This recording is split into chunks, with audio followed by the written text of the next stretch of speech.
Bueno, como les había anunciado el día domingo, hoy comenzamos con un tema que tiene que ver con lo que se está enseñando los domingos.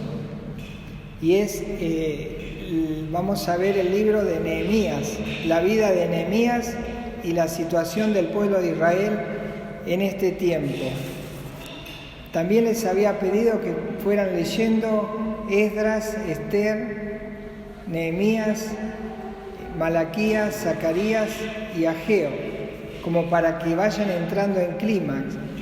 Lo que vamos a hacer hoy es una especie de introducción, porque lo que se está viendo el domingo, que es la construcción del templo, también va adosado lo que va a hacer Nehemías con la nación de Israel. Así que me pareció propicio, y van a ver qué importante, es que vamos a hilvanar toda la historia, porque por ahí lo vemos por separado y no sabemos de nombres y de situaciones que vivía el pueblo, y cuando las leemos aisladas no entendemos algunas cosas. Lo que vamos a hacer hoy es importantísimo para encajar en nuestra mente la historia de lo que pasó cuando el pueblo de Israel volvió de la cautividad. Y eso es muy importante saberlo. Es más, yo en este estudio pude recién globalizar todo y entender muchas cosas que antes en forma aislada no las entendía. Así que vamos a ver hoy Nehemías, pero haciendo una previa introducción de por qué Nehemías y por qué Ageo que vimos el domingo. ¿Les parece? ¿Comenzamos? Vamos a buscar Jeremías.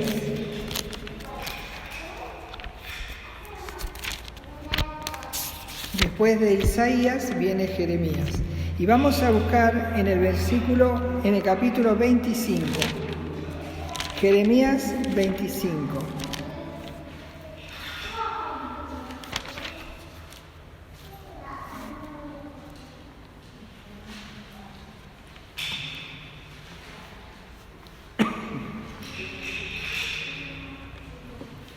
Bien. ¿Cómo comienza toda la historia de la cautividad en Babilonia? Empieza de la siguiente manera. El pueblo de Israel se gobernaba por reyes, y desde el primero hasta el último de los reyes que estuvieron en Israel, y sobre todo en Judá,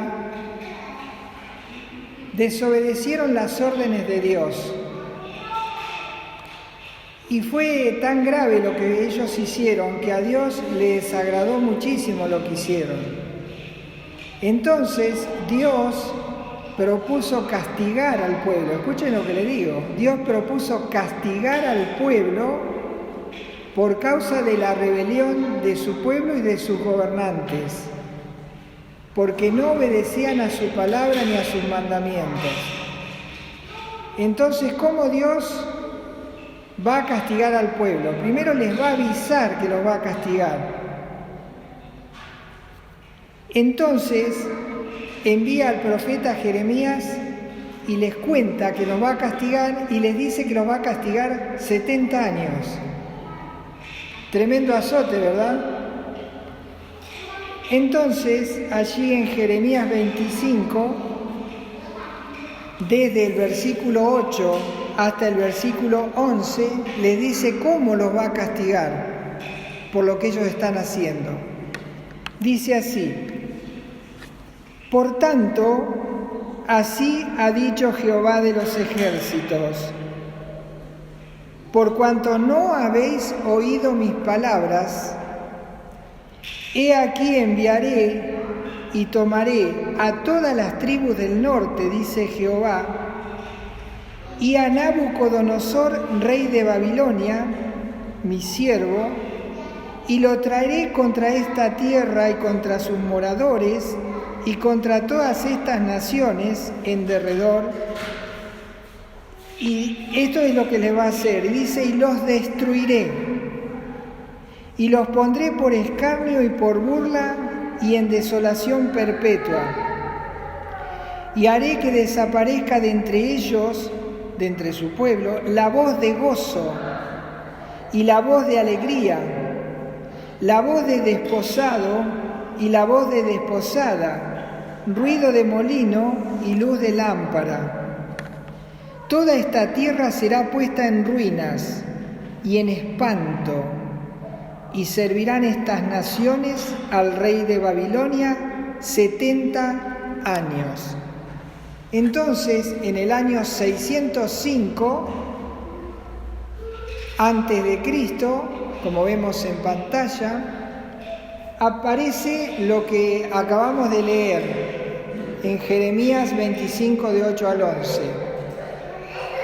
Nabucodonosor, rey de Babilonia, viene contra la ciudad de Jerusalén y la destruye y la quema a fuego, la destruye toda.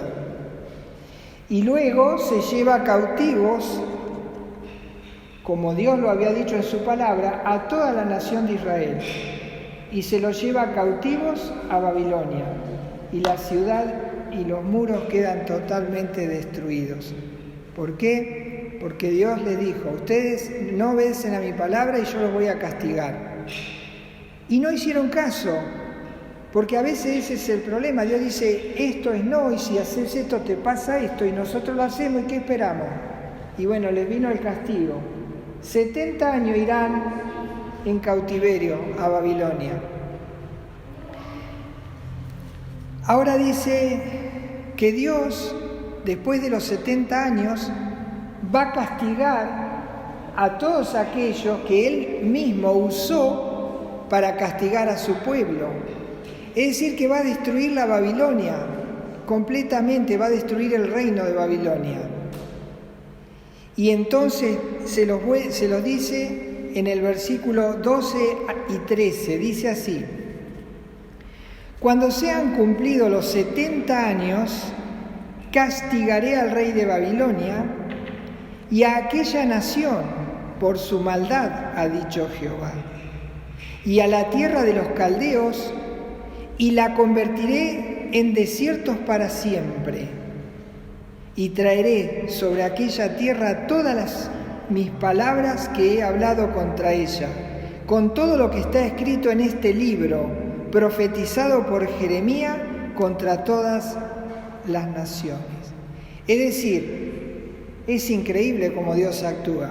Primero usa a una nación, usa un reino de Babilonia para castigar a su pueblo, llevarlo cautivo 70 años, y cuando los 70 años se cumplen dice: bueno, ahora, dice, yo voy a castigar a los que los llevaron cautivos. Y es entonces que cuando se cumplen los 70 años, aparece el imperio persa, que derrota al rey de Babilonia, la destruye a Babilonia. Y entonces lo que leíamos el otro día en Ageo, en Esdras, y lo que estuvimos viendo el domingo, es sobre esta parte que asume, después de Nabucodonosor, rey de Babilonia, asume Ciro, rey de Persia. Destruye Jerusalén, saca la ciudad de Jerusalén y la envía a Susa, que es la capital principal, y va a ser ahora. Entonces leemos Esdras,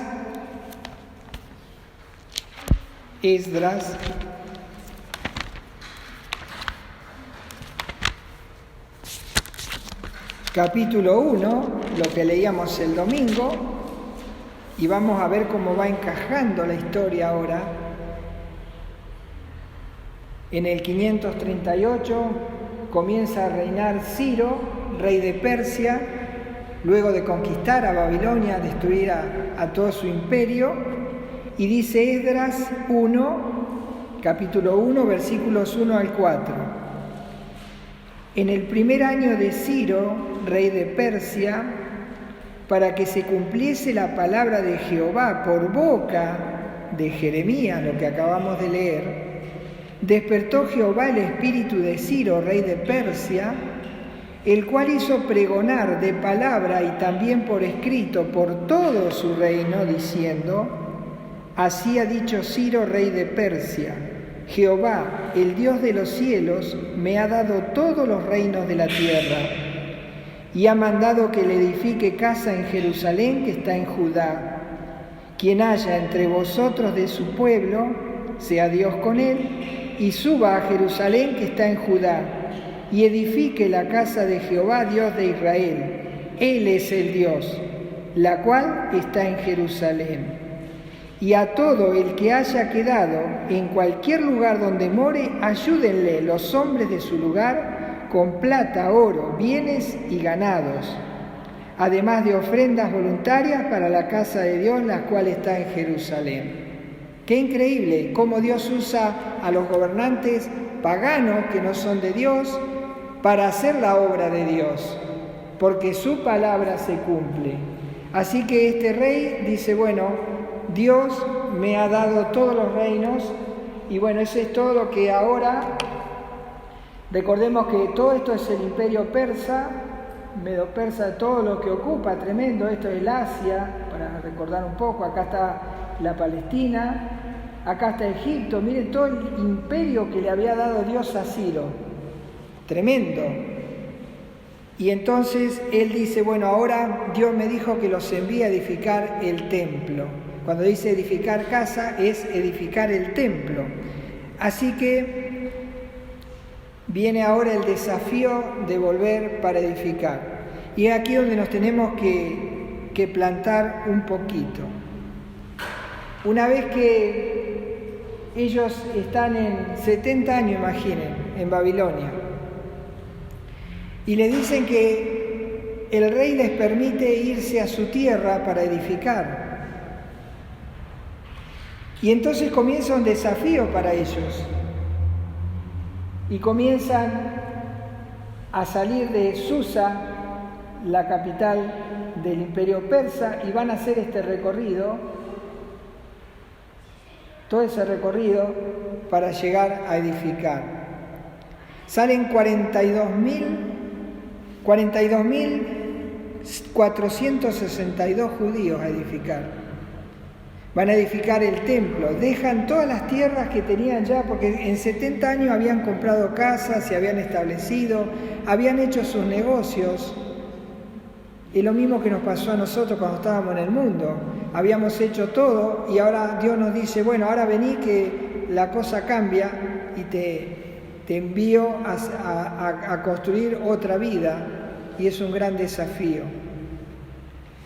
Y entonces dice allí en Esdras capítulo 2, versículo 1 y 2, la primera parte dice, estos son los hijos de la provincia que subieron del cautiverio, de aquellos que Nabucodonosor, rey de Babilonia, había llevado cautivos a Babilonia, y que volvieron a Jerusalén y a Judá, cada uno a su ciudad, los cuales vinieron con Zorobabel. ¿Recuerdan? Ciro nombra gobernador a Zorobabel para que él organice toda la parte política y construyan el templo. Ahora debemos pensar que un tremendo desafío, como les decía, dejar la tierra donde ellos se habían arraigado, habían crecido, muchos nacieron allí, quedarían poca gente grande, pero para los jóvenes, los que no habían visto la tierra, su propia tierra, era un desafío, era una alegría tremenda. Me imagino todo ese viaje, irían cantando, haciendo proyectos. Estarían como cuando uno conoce al Señor, anda medio tonto por la vida, como diciendo, qué hermoso haber conocido al Señor, cómo no lo conocía antes. Y después llegamos al lugar donde hay que edificar. Y bueno, hay que enfrentar desafíos. Y la cosa cambia, no es todo fácil. En el mundo tendréis aflicción, dijo el Señor, pero confiad, yo he vencido al mundo. No es ir a un lugar color de rosas. Pero ellos en este momento salen, dejan todas sus casas, todos 42.460 y algo de judíos, salen para edificar, contentos. Qué lindo, ¿no? Cuando uno empieza algo, el asunto es terminarlo o el asunto es continuarlo. Es fácil empezar porque parece que las propuestas son muy cambiantes, o sea, es un cambio muy radical. Así que dice que, bueno, ellos llegaron, dice allí en Esdras capítulo 3, donde estamos, versículo 11, Dice que ponen los cimientos del templo.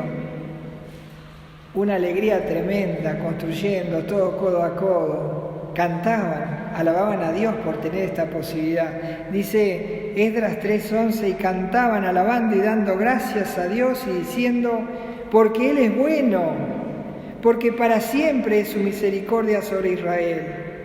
Y todo el pueblo aclamaba con gran júbilo, alabando a Jehová, porque se echaban los cimientos de la casa de Jehová. Qué bueno es cuando empezamos. Cuando empezamos es todo hermoso, maravilloso. Pero luego empiezan las dificultades, empiezan los problemas, las crisis, las situaciones adversas. Y entonces Dios nos quiere decir con esto que tenemos que cambiar de la forma de vivir antes en el mundo, donde nosotros vivíamos con lo que nosotros podíamos hacer y nos valíamos por nuestros propios medios, y ahora empezamos a vivir con imprevistos que solo se pueden vivir por fe. Y entonces Dios empieza a hacer cosas en nuestra vida adversas, y es ahí donde es probada nuestra fe.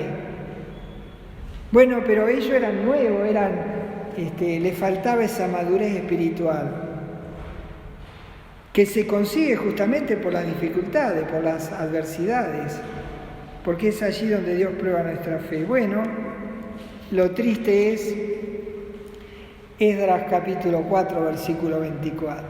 Muy triste esa parte. Dice Esdras 4, 24, entonces cesó la obra de la casa de Dios que estaba en Jerusalén y quedó suspendida hasta el año segundo del reinado de Darío, rey de Persia. Miren ustedes, Ciro los mandó, cambia de gobierno, aparece Darío. 15 años, como les contaba el domingo, 15 años con la casa de Dios hasta los cimientos. ¿Cuántos creyentes hay así, no? Que empiezan con todo el furor y a las primeras dificultades abandonan todo, echan los cimientos y salen por la vida, pero cuando va pasando el tiempo y vamos afrontando las distintas dificultades y nuestra fe va creciendo dificultad tras dificultad, permanecemos fieles al Señor. Pero bueno, ellos no tenían esa fe puesta en el Señor. Y bueno, estuvieron 15 años sin construir la casa de Dios.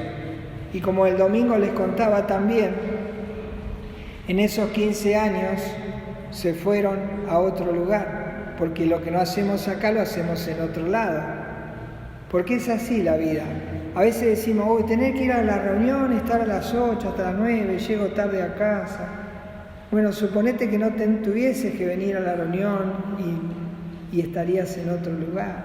Igual te pasaría otra cosa, pero sería distinto objetivo. Y eso es lo que les pasó a ellos. Ellos en esos 15 años se dedicaron a esforzarse y a vencer las dificultades que significa la edificación. Como veíamos el domingo, cada uno se fue a su casa, edificó su casa, la hizo de la mejor, bien artesonada, bien elaborada, con sacrificio, las horas que invirtieron para construir sus propias casas. Pero lo adverso era que la casa de Dios, aquella obra que habían dejado abandonada, estaba en la pésima condición. Y era un baldío prácticamente lleno de yuyos. La casa de ellos espectacular. La casa del Señor, ahí quedó todo tirado. Las herramientas tiradas. Y empezó a echar yuyo. Y empezó a perderse los primeros frutos. Y costaba verlos. Qué triste, hermanos, cuando dejamos el camino del Señor y nos alejamos tanto. Pero bueno, ahí aparecen Ageo y Zacarías para poder animarlos, para poder exhortarlos, como vamos a ver, como hemos visto el domingo que les decía, es tiempo de haber hecho esto, mire cómo está la casa de Dios, cómo está su casa. Es tiempo para ustedes decir, no es el tiempo de Dios. Y entonces los retaban allí Ageo y va a empezar el domingo, vamos a empezar a ver qué reacción tiene ese reto que les dio. Pero hoy estamos viendo que, bueno, se continuó la obra y se terminó y se pudo finalizar el templo en el 516. Dice Esdras 6:15. Dice así: esta casa fue terminada el tercer día del mes de Adar, que era el sexto año del reinado del rey Darío. En el 516 se termina la construcción del templo. Pero otra dificultad aparecía, una gran necesidad. Qué bello se ve, ¿verdad? Cuántos sacrificios. Volvieron, qué bueno que volvieron, porque si no, seguiría siendo ruinas. Y qué bueno es cuando volvemos y volvemos a edificar. Pero ahora un gran desafío se presenta. Es lo que pasa alrededor de esa maravillosa casa que hicieron. Los muros de la ciudad. Los muros de la ciudad estaban como cuando Nabucodonosor arrasó con todo. Las puertas quemadas, los muros derribados. Y cuando los muros son derribados, entra cualquiera, te saquea, te deja herido. Y es por eso que los muros son importantes. Y nosotros tenemos por muro a la palabra de Dios, que aquella que evita que todas aquellas falsas doctrinas y falsas obras que hacen esos perversos que van en contra de la obra de Dios, como vamos a ver en la construcción, van a aparecer dentro del mismo pueblo opositores. Y entonces no le convenía al enemigo que las murallas se levantaran. Y era un gran sacrificio ahora. Ya construyeron el templo, pero ¿quién saca todo eso de escombro ahora? ¿Quién restaura semejante edificación? Y bueno, necesitamos a otro gran hombre de Dios llamado Nehemías. Nehemías va a ser el que se va a dedicar a construir ese templo, pero él está en Susa. Está en la capital de Medo-Persa, allí en Susa. Y Nehemías es copero del rey. Pero Nehemías tiene sus pies allí en Susa, pero su corazón en Jerusalén. Y entonces él estaba buscando oportunidades cada vez que alguno lo visitaba y le preguntaba qué noticias hay de nuestra tierra, cómo están los hermanos, cómo está el templo, cómo están todos. Y bueno, ahora sí pasemos a Nehemías. Estábamos en Esdras, ¿verdad? Después de Esdras ya tenemos ahí cerquita Nehemías. Nehemías era el copero del rey en Susa, como les dije, del rey de Persia. Él era judío, pero estaba muy angustiado, muy preocupado, siempre se preocupaba por la obra de Dios. Y entonces recibe la visita de uno de sus hermanos y lo primero que hace es preguntarle cómo está la ciudad, cómo está el pueblo, cómo va todo por allá. Y él recibe esta triste noticia. Nehemías, capítulo 1, versículos 1 al 4. Palabras de Nehemías, hijo de Icalías. Aconteció en el mes de Quisleu, en el año 20, estando yo, dice Nehemías, en Susa, capital del reino, que vino Hanani, uno de mis hermanos, con algunos varones de Judá, y les pregunté por los judíos que habían escapado, que habían quedado de la cautividad y por Jerusalén. Y me dijeron, el remanente, los que quedaron de la cautividad allí en la provincia, están en gran mal y afrenta, y el muro de Jerusalén derribado y sus puertas quemadas a fuego. Tremendo lo que estaba oyendo. Era su tierra, su casa, era su pasión. Y entonces dice el 4, cuando oí estas palabras me senté y lloré. Y hice duelo por algunos días y ayuné y oré delante del Dios de los cielos. Qué increíble. Qué bueno es cuando alguien se preocupa por la obra de Dios y pregunta, ¿cómo está? ¿Cómo sigue? ¿qué falta? Y cuando se entera de algún problema urgente ahí, es como si el problema se hiciera propio. Dice que lloró por su tierra, lloró por ver, se imaginaba la ciudad atacada nuevamente, se acordaría de cuando Nabucodonosor derribaron los muros y entraron a la ciudad, quemaron el templo, se llevaron los utensilios con los cuales se adoraba a Dios. Y entonces dice, ¿y si pasa lo mismo? ¿Y si ahora derriban el templo que construyó Esdras?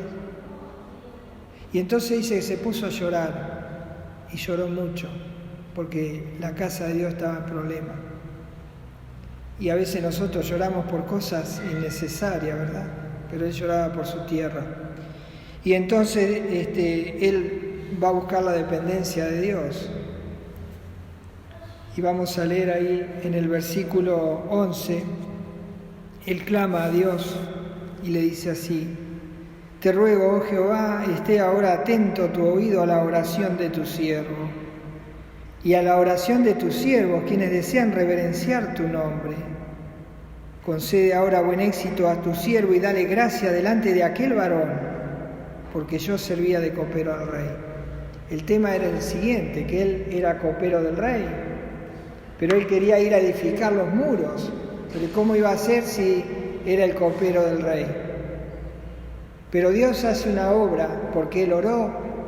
Recién oramos por un caso terrible que está aconteciendo en este momento. Y Dios obra cuando nosotros clamamos a Él.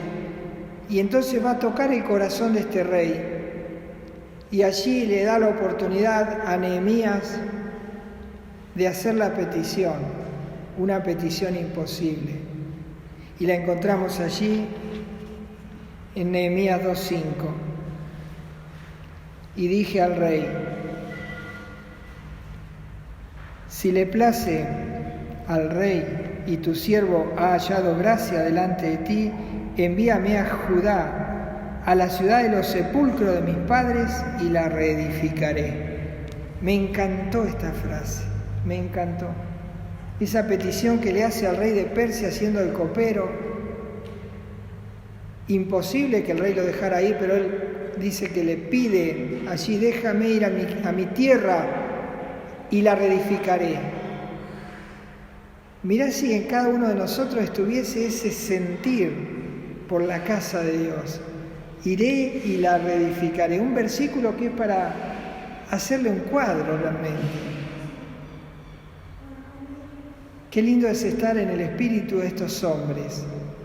Aquellos que animaron para que la obra se construyese y se terminase.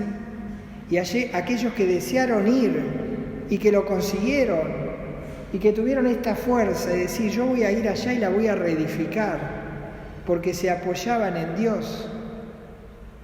Y Dios mueve los hilos del mundo. Y como hemos visto en esta noche, puede hacer cualquier cosa con cualquier persona, aunque la persona se oponga, aunque la persona no sepa que Dios está obrando a través de él. Qué bueno es pensar entonces en esto que hemos visto. Y que el Señor nos ayude para que podamos comprender que necesitamos ahora de Nehemías para que se construya el templo y para que se termine la obra de protección, porque los muros de protección son importantes.